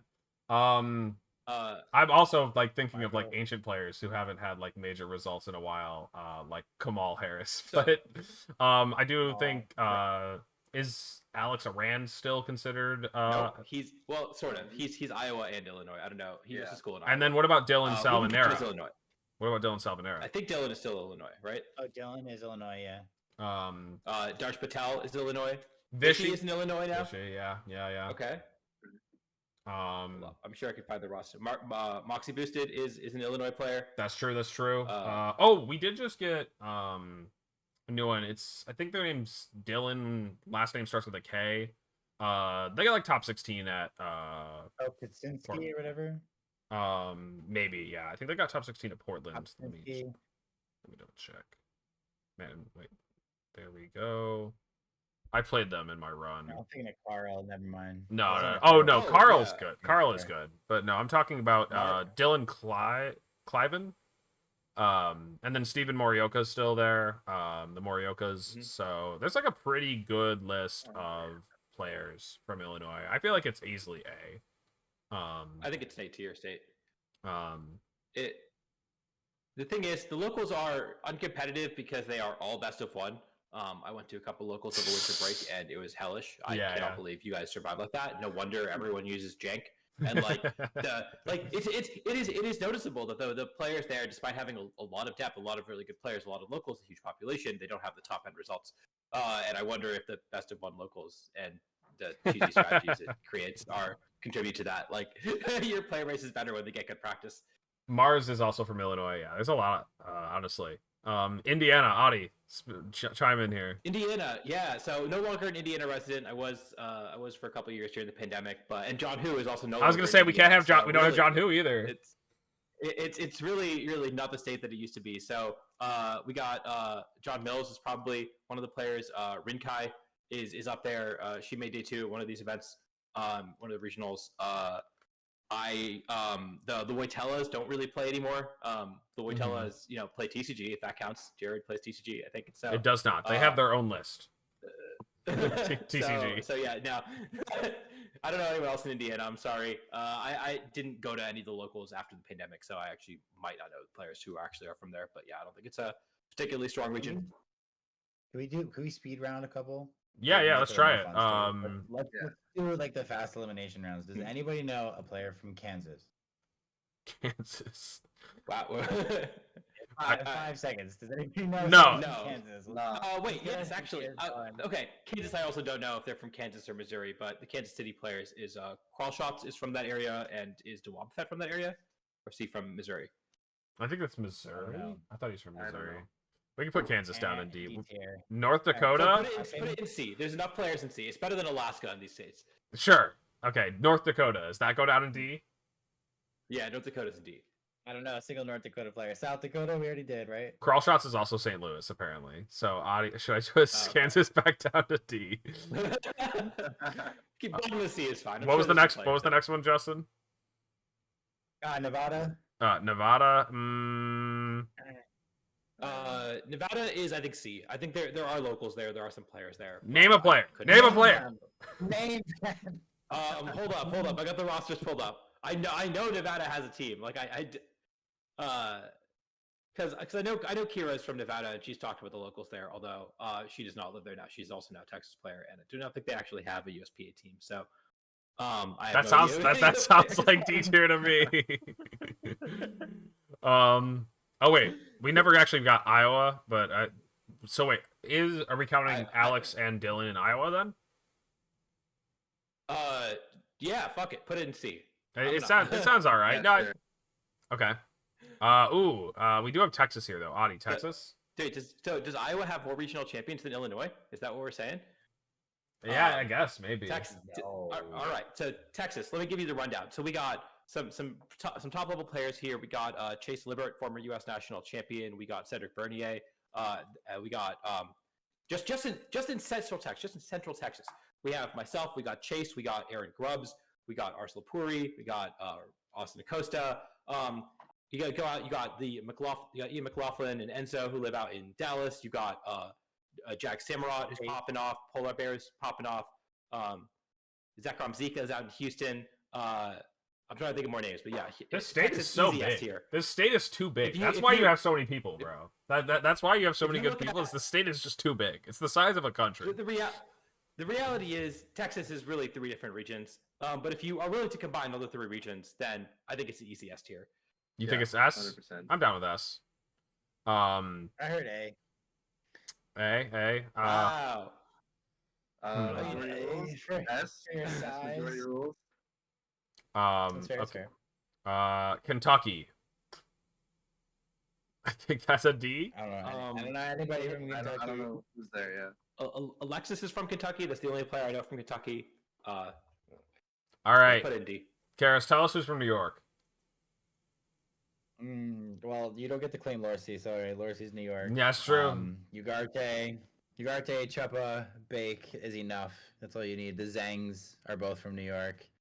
Mhm. Trista, Matthew Coyle. Wait, what are the Zangs? You said Aaron and Andrew? The Brendan and Aaron. Where's Andrew from though, dude? Andrew had a solid finish. I have no idea. Andrew Zhang. Oh wait, no, Andrew actually already chimed into the chat. Where did no wait, no, maybe that was just during when we were talking about teams. That was just when you were talking about teams. Okay. New York is probably okay, wait. But I want to ask not Justin, Aaron, Audie, is New York better than New Jersey? I think yes. I think Yeah, it is. I think I would have to say so. I think Sorry, so. Justin. I've been sold on it. Yeah. I've been pretty sold. I think that it's. I mean, okay, because New Jersey has Paul Chua, who's really big, right? So that's a tough one. New York is probably better than Jersey, and I would ride or die for Jersey, but we've got a lot of people that moved and retired, and like all of the really good players from New York are still there. Like Bake is still there, Joe is there, and Chuppa's there. Like they're gonna be there. Yeah. Morrissey moved, but still claim him. He's just got it's New York in his blood. Can you do Ohio so I can go to bed? Honestly, why not? Let's grab Ohio. Where is it? Ohio has like infinite locals, which is what people always talk about. I think they have pretty decent players. Is Ashton and Luca there? Yes, here. Ashton's from there. Luca's from there. Mm-hmm. Pengi. Pengi's Ohio. Zanzibar. Pengi lives in Ohio. Parsons, yeah. Jeremy Parsons. Yeah, We're on the USP. Okay, USPA I'll put it behind roster. I Texas. mean, but I think it sounds like an S. right? Justin Knox was there. Nails is Michigan. Yeah. Michigan. Or He just used to go to Ohio local. He just would always go to very the well Ohio recently. locals, yeah. Oh wait, Ohio, you got me. Parsons, Borgie, Ashton, Luca, Mancuso, Zanzibar, Gable. Yeah, that's a pretty good list. Henry Rich is Australian. Do I get to count that guy for any? I mean, like, yeah, I guess if he's going to school in the, but okay. California. California's probably C for California. Yeah, see for California that makes sense. Crazy. That's Can we crazy. add an E tier for California? That's wild. Is California better than New York? This is probably like the big one of the big ones. So here's the question: do you get to count Gavin as California player? I'm sorry, can he attend tournaments at the moment? I know you tell me. Theoretically, because keep in mind, California, not only is Gavin not playing right now, but Riley just moved out, and those are two of the best players in California. No, right? tell So me the it's good still a players. very stacked region. Obviously, there's good players, but Aaron, can you tell me the players from California? Yeah, I mean we got Raghav, we got Gio, we got Alberto, we got Brian Collins, Aaron Brandon Brown. Davis, me. I don't exactly know who's NorCal. Emilio's NorCal, isn't he? Emilio's Gio? NorCal. Yeah, he said he started with Gio. Yeah, I think. Yeah. Do you guys claim Neil? God, yeah, for in Southern Canada, and then Putting you on the spot. and then what is there? Chemo as well. California has a pretty Andrew stacked. Ding, yeah. So let me ask. I could ask Karras. I feel like he has like a little bit of stake in New York, but he's Jersey, Yeah. so I could ask him. Audie, Karras, do you say California's better than New York or no? Yes, I would say California's. If you count Gavin, because I hope I don't get in trouble for this one. We'll just say if you count Gavin, then do we get to count Jonathan Evans as New York? Oh my God! We're just taking the legacy results here. He doesn't Man. even live in New York Either anymore. way, You yeah. can't count him. What, are we gonna, let's talk about Conan. Yeah. Oh man, sounds great. Oh man. Oh my God. Maine. D tier. Yeah. Put it in D. Louisiana, I think, is in D. There's a couple players who are originally from Louisiana. Our boy Donald, but yeah, put Louisiana there too. He's a European, bro. He doesn't even get to get talked about in this list. Maryland. I think Louisiana had a couple players. Maryland. Oh wait, Maryland's We the were one that doing we're that with counting DC, as like the DC area one, right? Okay, yeah. So that one's got to be S2, yeah. Yeah, 100%. Yeah. They've got. I think they have both the Rajans. so- They have Rajan Ball and Rajan Gary. Rajan, not even the best Rajan in his region anymore at his locals. We've got Wolf. Tang is from Maryland, right? Yep. Yep. Yotam Um, is Maryland now. Yotam, okay. This sounds like a pretty solid list. Dominant. I'd put it over Florida. I Mm-hmm. think I might not put it over Ohio though. It has Wolf. It's just like I don't want to say like I'm trying to think of like if we were had like USPA, but literally everyone plays. Wolf only gets to play one match. I guess is kind of how I think about it. But if you want to have Wolf carry the whole state, we can move him to the top. Sure. What do you think, Adi? I think you're really missing the best players in the DMV area who were all on the USPA team, like Charlie, Killu, Moon, Jay, Breezy, Hendez, Gazoni, Nano, Ice Beam, and Titan Nexus, who really are the great best players in the DMV That's area. true. Honestly, I don't Um, even know why we're talking about Wolf, but we can be By the talking about these way- guys. By the way, 2 of them went undefeated, so shout outs to them. They actually might be the best players in the DMV area. But I feel like Wolf's too Uh, scared to play in USPA. He doesn't want his, reputation to be tarnished because, the scariest players are all playing in USPA. yeah, I will, Waka's so from Jersey too.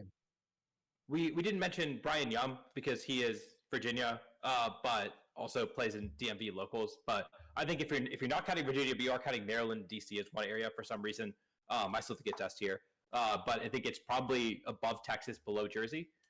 Okay. Where do you want to put, while we're on the topic of it, Virginia? What are we thinking about Virginia? Good B question. tier. B? Sure. I'm down with B. Massachusetts? Man, the state looks like a gun. Yeah, it's that I think actually what it's Virginia's shaped A, 'cause like?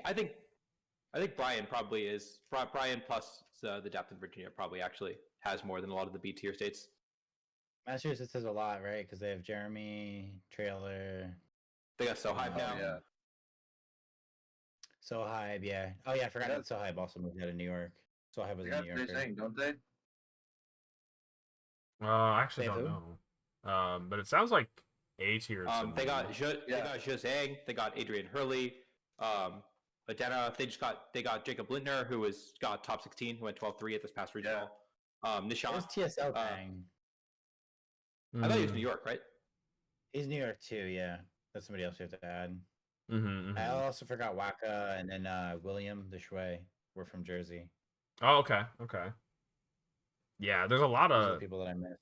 just so dense. Okay. Michigan has some players. I feel like it's probably B tier though.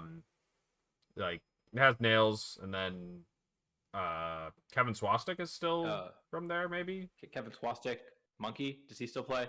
I don't think uh, so. No. I could not name a third All right. Michigan player then. Let's keep going quick. Minnesota. Minnesota.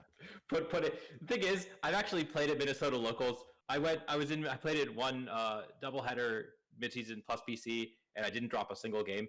And so Guys, I've if been Adi putting- can do and I'm that to you, looking if Adi can do that to your local, it's at- probably a D tier, man. D, it's legitimately the easiest locals I've ever played at. I'm sorry, when Daniel Thorpe was there, it was probably a little more competitive, but yeah, put it in D. Okay. Did we do Pennsylvania yet? We did not do Pennsylvania. Pennsylvania, I want to say, has like they're in a weird tier where they have the Hans, so they're not in Masters yet. But like when they enter Masters, they are both going to be ridiculous. So like darts, Kevin and Chris Hahn. Mm-hmm. Yeah. Kevin just won juniors. I'm down to put that look in at- B then. Yeah, look at it. They also have Tyson is also quite good. I thought that Peggy was from Pennsylvania, but I guess not. It maybe moved. I thought so Um, too. I think Pennsylvania he has originally was, I think Santino. now he's in Is- Ohio. Santino, yeah. Oh, Lorsey rated us. Yo, Lorsey. Are- I've got to ask Lorsey if he's here. What state does he represent? Yes, my favorite person from Yeah, Connecticut. spot. Lorsey, are you? If you're here, are you Connecticut or are you New York? Anyways, let's keep going. I'm New York. He said New York. CT isn't real. Damn, tough. Okay, what about South Dakota? There you go. I'm gonna Said put New South York. Dakota in D. For Dakota, of course. For Dakota. Yes. We have. What about the Carolinas? Anybody good in the Carolinas? I thought North Carolina had some players, right? Man, Is Z still in North Carolina? where's Georgia? We have Georgia ranked in B tier. Toller's Carolina. If Toller's in Carolina, I need to move down Georgia. Right, we just ranked Toller in Georgia. No, totally in Georgia. I think he goes to school there. Getting Okay. his doctorate. Okay, so Toller's Georgia. If he's not in the Carolinas, then I feel like I've got nothing good to say about the Carolinas. Well, so Z is from North Carolina, Yeah. right? Okay, so we can maybe move up. Wait, which so- one? North? South? North. Yeah, I Okay. don't know anyone from South. I don't know. I don't recognize. I recognize some of the names in the North Carolina or the Carolina team, but I don't know how many of them. Oh, Nora's place. Nora from North Carolina. From I think. Okay. So Right. So probably leave it as C or B, either Oh. one. Okay. Mississippi. D. Yeah, I mean, and then what about Missouri? Say That's St. Louis, right? So that has Crawlshots. That has The Wobblefett. Maybe some other players too. C tier. Yeah, it sounds like C. Montana. I feel like there's nobody in Montana. Put it in D. Just in general. Nebraska. Put it in D. Yeah, that sounds like a D tier. New Yeah. Hampshire. Where is New Hampshire, man? I actually don't even know. That's like it's So, out. It's in you know, the. You know where it's- Vermont is? No. You know where Vermont is, right? No. It's actually so you know how it's like a triangle. Vermont is like the triangle that's connected to it, so it's like a rectangle, right? So if you know where Vermont is, you know where I don't know where Vermont is. I tried to tell Okay, you. well, this. you know where New Hampshire is, right? So you know New Hampshire is the triangle. Vermont's actually the triangle that connects to it. So if you know where New Hampshire is, you know where Vermont is. What if I don't know where? Never mind. New Hampshire. So whatever is New Hampshire? Just is there anybody good for New Hampshire? No. No. James in Tub is from New Hampshire, but he doesn't really play anymore. Okay, New Mexico. No. Don't know anyone. Sorry. No idea. Cool. Oklahoma. Carson Conver is from Oklahoma. There he goes to locals there. They have multiple locals there. They have like 3 TOs in the state of Oklahoma. They average 4 players per a local. And yeah, so Carson's how do you always rank saying something Carson about- and a bunch of like middle schoolers. Sorry, they're not. Yeah. I'm sure they're actually good at Pokemon, but Carson is very good, and so I hear about it from Carson's perspective. All right. Yeah, he's always saying like he has to beat just the one. Carson, Pokedad, and Pokeson. Yeah, that's every story. That's what it is. He's always like, I have to beat the one guy using Dondozo, and if I could do that, I'm fine. Oregon. So River is from Oregon, right? I thought River was from. Oh wait, is Oregon? they're That's from below Utah. me. Wait, I won regionals in Oregon. Is that right? Portland, Oregon. Yes. Yeah. Okay. Yeah, then they suck, man. I mean, if I could just show up and take their regional, they don't seem very good. I think we probably put them in D It's- tier. I do think, by the way, I don't know if I should be saying it on stream or not, but when we did our local like Seattle power rankings, we didn't rank like it was like we were just doing P&W. We didn't rank highly any of the people from like Portland or Oregon, and they were all like kind of mad about that. And I was just like, I don't know. Sorry, I don't really know what your results are. Rhode Island. There's somebody from Rhode Island, right? Trailer is originally from Rhode Island, right? Or is he? That's what I was just thinking. been to but school there, does he still count as Rhode Island, or but where else nope. would we count We him? counted him from Massachusetts, right? So Oh, we did. Okay, Is okay. Brown? Isn't Brown in Rhode Island? it is. I thought. Okay. It is. Isn't that where he is right now? I'm supposed to Wow, know. this. Aaron says he's originally from Massachusetts but lives in Rhode Island for school. So So I guess Oh, we wait. gotta, draw Massachusetts down. Actually, it's already in A tier. It's probably okay where it is. I didn't realize Aaron's just here. Where- Hi, where Aaron. All right, Aaron. Who's the second best player in Rhode Island? Yeah, Aaron, if you're listening, then tell us who's anybody from Rhode Island. Let's do some other ones. Vermont. D. I don't know anyone from Vermont. Uh, But do you know where Vermont is? yeah, it's below New Hampshire or something. Maybe. Oh, Dawe with the Okay, mouse so- hole. Let's go. Chase is also. All right. So it considered looks Vermont. like. No. All right. That's probably like that's C tier easily, right? All right, we can put it in C. Tennessee. Name Uh, 3 people living in Rhode I don't Island. know. Oh, no.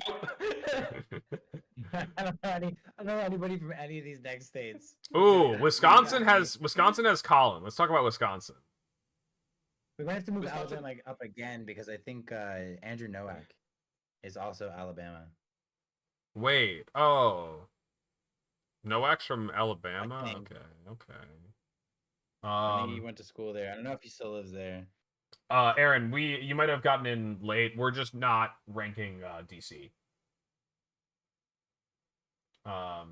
We're putting DC and Maryland as one, and for some reason we're putting Virginia as a different one because we decided to go by state and not region.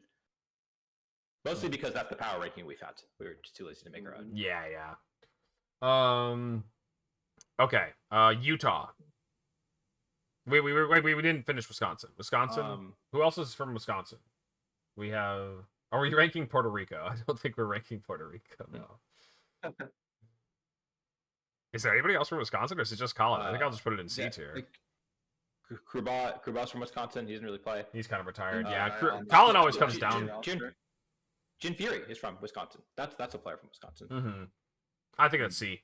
Yeah. Wyoming. Where's Dane Zeman from? Dane was Chicago. Also not playing much lately, but yeah, he was Illinois. Good shout though. Wyoming. D. Goodbye. Is Wyoming? Is that one? Is that one in my area? Is that one by me? I think it is. I think it's like down to the right. Define your area. Yeah. Not really, but also kind of. Oh, okay, it's like diagonal from me, right? Well, I guess everything is. I'm in the corner. You can fit like 70 New Jerseys in Wyoming. It's huge, and there's no one there. Last two, Utah. Wait, Utah might have somebody. Utah Yeah, has so- Justin Clark and Lee Camacho. It has I know I'm our also still boy. mentioning dinosaurs, but It's got Mormon Matt, one of the greatest Pokemon Go players of all time. Cool. It sounds like a D tier. And you're counting Go players too now. that's what's his name? Shit, it's Swaggy McBuckets, right? Goes by Mormon Matt and he plays Go now. But he was on Swaggy ESPN. McBuckets. Pickle Sword, bro. Oh man, ancient people. Oh, West Pickle Virginia. Sword, yeah, Pickle Sword. Yeah. Is Snooze right? Did Snooze win a regional? Preston Is that what I'm Clark. thinking of? Yeah, Preston. Yeah. West Virginia is the last one. Yeah. I don't know. They got Out of the Cole. way there. All right. Well, that's gonna be it for the list. Did we want to quick add an S plus and move up the best states, or do we want to just say all 7 of these are roughly S tier? Do we want to separate those or no? I don't really care about the A's or anything. I think that SS the to be bottom Valley, 3A are. Jersey. I think the bottom 3 S are probably just A, just the top of A. I think that's probably a better representation of the standings. Texas and Massachusetts are probably closer than DC and California, or than Texas to DC, right? Yeah. I don't know that Maryland is that close to Jersey. You might want to move Maryland down too, Mhm. unless you're counting Wolf there. Which But- We're counting Wolf there. No, we're counting It's- Wolf it's there. We're Maryland, counting Okay, Wolf yeah, yeah. Gotcha. Okay. hmm In fact, if you want to make it DC instead of Maryland, that's also just fine, right? We can just put them next to each other, just up there in S together. But okay, that'll be it for the list. We will we'll probably just wrap it up there. I don't know. This took a little bit longer than I thought. There are 50 states, by the way, guys. There's a lot more states than, even though most of them ended up in D tier, and I really am excited to post the list on Twitter for Pikachu 34 to be like, dude, the Utah locals are insane. You've never been to one. You don't know what you're talking about. Alex, you are going to be so mad at Nationals when you lose to someone from Louisiana and they retweet this tier list after. Yeah, they're gonna be, dude. That was fire. Hold on, let me find the tweet. That was like, that's what I hope happens. Cause somebody, let me go find it. Somebody linked it in Tub TV. That shit was No, awesome. you just have to you just have to be so confident that you're never gonna lose to somebody from these Okay, states. so here's the That's one. how I am with Australians.